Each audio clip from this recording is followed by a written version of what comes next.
Mayamang buhay, mga viewers ng Health, Wealth, and Life Basics. Nasa secret number 8 na po tayo sa life-changing secrets of the 25,000 people who are rich being interviewed to compile their stories in this book.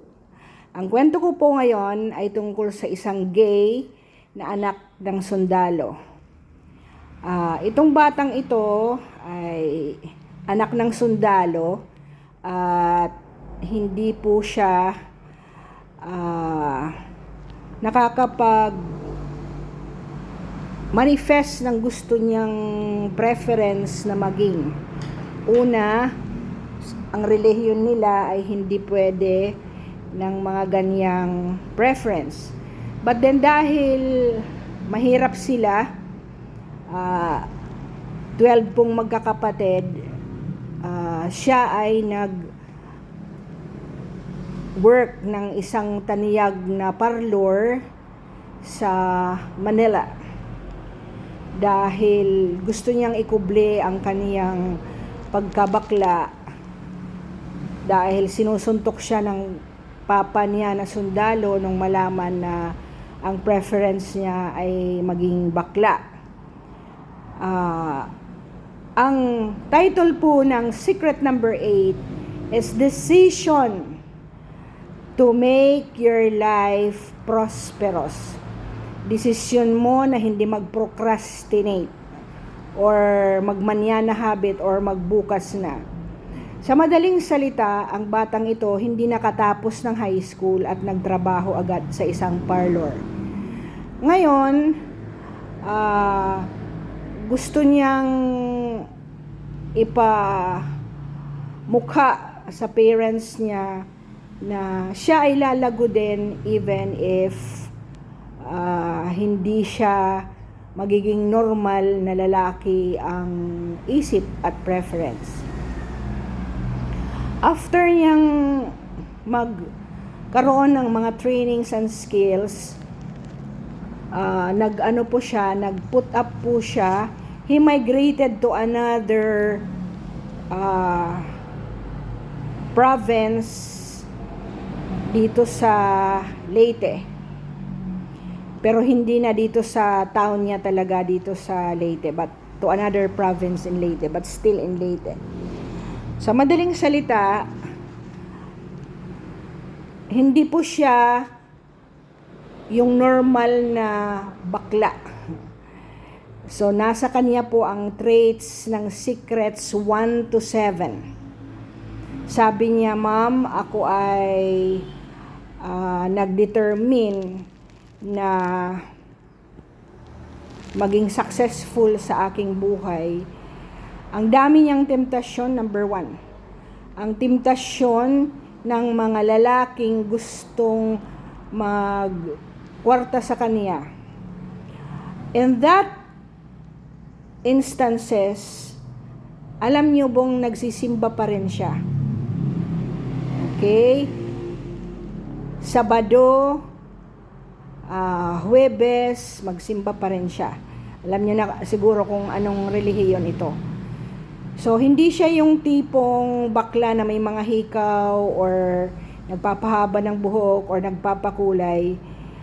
And then, in-expand niya after 2 years, ang kanyang parlor ay nagkaroon ng massage area, yung facial services, at lahat po ng mga training ina-attendan niya, nag-iipon po siya until naging air-conditioned na yung kanyang parlor. Kumuha na rin siya ng Camela Homes Unit dito sa Palo, Leyte, Philippines. So, one day, umuwi siya kasi nag-retired na rin ang papa niya. Umuwi siya at dinala niya yung parents niya doon sa bahay na binili niya, cash in Camela Homes, at iyak ng iyak yung tatay kasi hindi pala para sa kanya yon kasi meron na rin siyang bahay sa isang province. Kinuha lang niya ang kaniyang unit for the parents. We will always look back at the values ng parents, di ba? Kasi ang papa, disciplinarian. We go back to the faith, ang relihiyon. Yan ang sinasabi ko.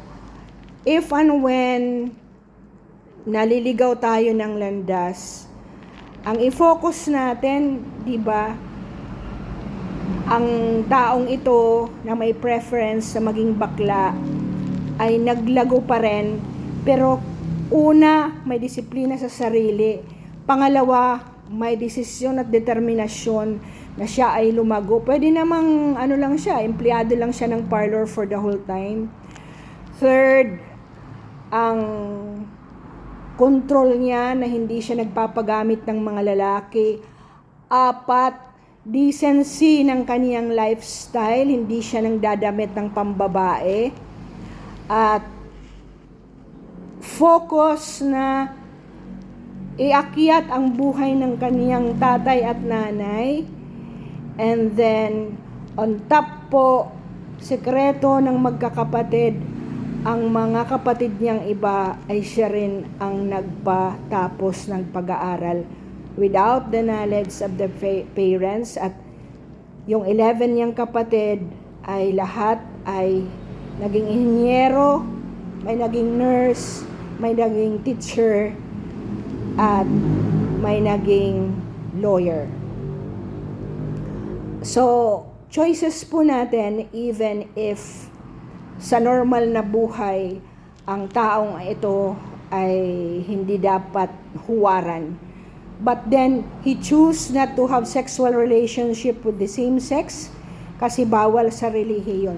Yan po ang sinasabi ko, pag ang pundasyon nyo ay ang pananalig sa Diyos, kahit may ganun kang mga preferences, hindi mo yon i-manifest into action. So, nabigyan niya po ng sariling bahay ang kaniyang parents at yan, hindi natin i-underestimate ang capacity ng will ng isang tao to progress in life. Now, when I talk to him, paano ba niya minanage ang buhay niya? Ang sikreto niya ay tama ang mga author ng libro na to. You cannot proceed on your skills kung wala kang skill na hinasa mo. Hinasa niya muna ang kanyang skill sa paggugupit, sa pagkukulay ng buhok, and then sa pagmamassage, and then sa mga cosmetics or pagpaganda ng kutis. You wouldn't believe, after a while, nag-decide po siyang mag-aral ulit. When he was near 30 years old, nag-aral po siya ng college. Pre-med niya ay BS Biology, and then nagkuha po siya ng medicine at siya ay cosmetic surgeon na ngayon. So, di ba? It did not stop him to still progress in education. Kasi sabi niya, gusto ko maging na rin, di ba, mag-advance na rin.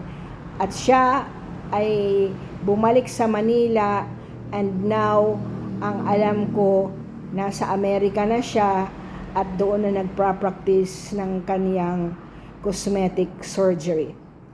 So, this is impossible, right? But kayong may mga preferences, pwedeng gawing huwaran. Control your energy, aspire to have education, and expand your horizon. Wala pong imposible. With that, I end my story by saying, may the force of the universe be upon you. Balik po tayo sa Secret 2, 3, and 7. Wala pong imposibleng dream na or goal na hindi makukuha pag ikaw ay decisive, determined to get your aspiration. Amen to that.